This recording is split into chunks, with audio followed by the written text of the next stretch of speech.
The final chapter, chapter 11 of Shields and Boots' book, is entitled The Present and Trends. It is all about Bruce's and David's worship biography. Bruce started out at First Christian Church in Tarentum, Pennsylvania, and was used to singing hymns in a very, very structured service that didn't change much. He moved to Tennessee in 1955 when he began college. He was introduced to the Southern gospel music. A city like that. He moved to Germany in 1972 and was a minister there.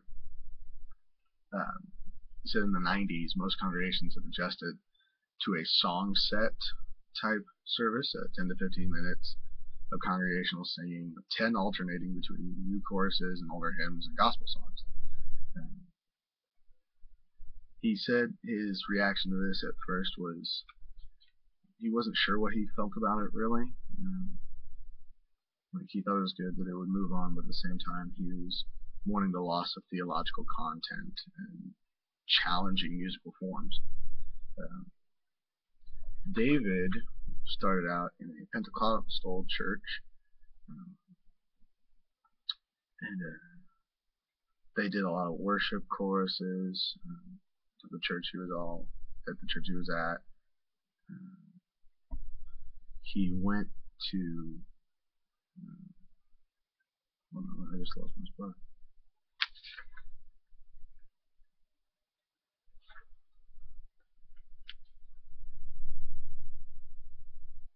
Oh, he went after he went to college. He went back to his home church at Bethesda after he studied in Ann Arbor, and he worked full-time in music ministry.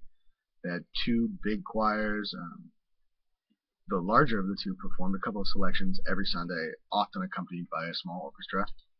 So he would seem a little bit more traditional than contemporary.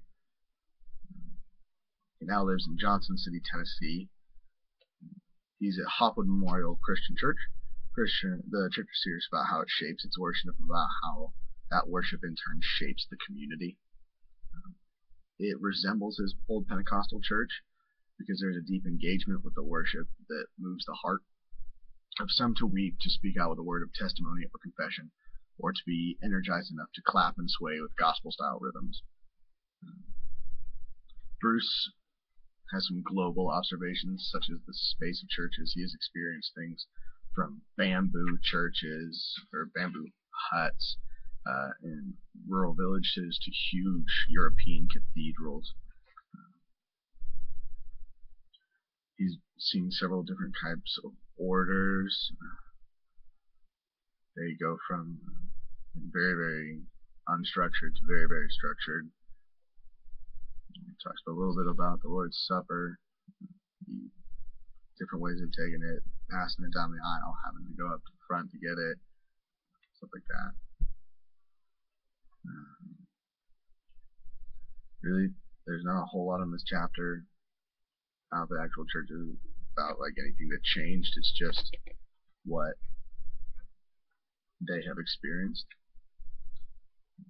Yeah, that's it. The chapter ends, and so I shall end the same way as the chapter. Soli Deo Gloria.